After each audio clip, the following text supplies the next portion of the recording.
Alon with Realty One Group. Today I wanted to discuss the California Transfer Disclosure Statements, also known as TDS.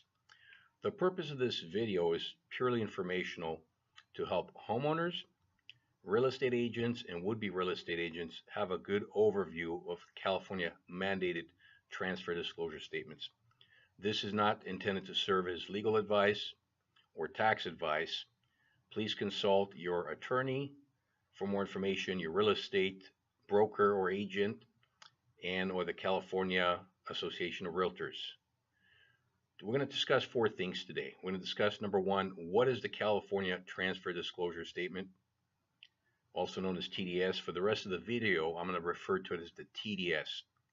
We're also going to discuss when the TDS is expected to be used, when it's exempt, and the role of the homeowner and the role of the real estate agent.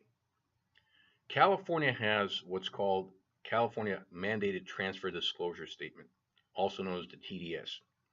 The TDS must be given to every buyer in residential purchases of 1 to 4 residential units, or another way of saying it, 4 or less residential units, even when the property is being sold in as-is condition. The TDS must be given to the buyer as soon as practical, but definitely before the close of escrow. Now, the TDS, the purpose of the TDS is to make sure that a buyer knows any potential material defect about the property that might affect the desirability of the property or the value. Now, with respect to the TDS, like I said, is given to any buyer in residential purchases of 4 or less residential unit, even in for sale by owner sales, even when the property being sold in as-is condition.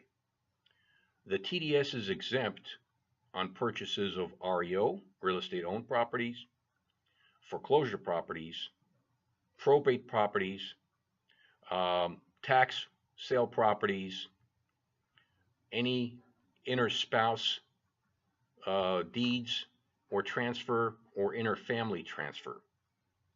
But even for sale by owners must present a buyer with the TDS.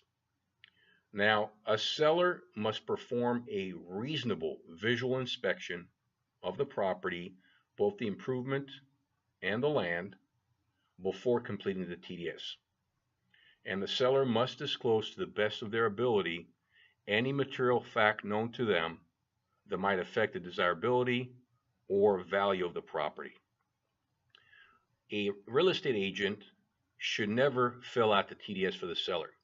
However, the agent's responsible to do what's called an AVID, agent visual inspection, of just obvious things that they can't see by walking through the property and noting it, and noting anything that's not disclosed that they see on the TDS.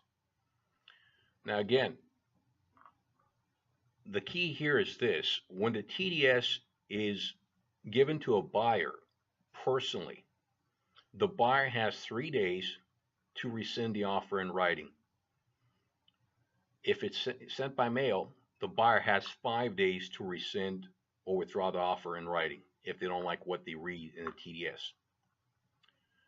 Now, with respect to the TDS, both agents and sellers, the owners, like I said, have to do a visual inspection of the property. The best time to fill out the TDS would be during the listing appointment, and to hand the buyer the TDS with all the other mandated disclosure, even as soon as they submit an offer, or as soon as you have the acceptance of the offer, so they can read it, be satisfied with it, and move on. What the key here is to make sure that you do a thorough inspection of anything that you see that might affect the property. And when in doubt, disclose it. That's the best thing to do. Again, this is not served as legal or tax advice. I hope this helps. I will produce some sort of a video blog on a weekly basis. If you have any questions, for more information on the TDS or how to sell your home, call me or text me at 818-687-6676 or visit my website at danalon.com. Have a great day. Happy holidays.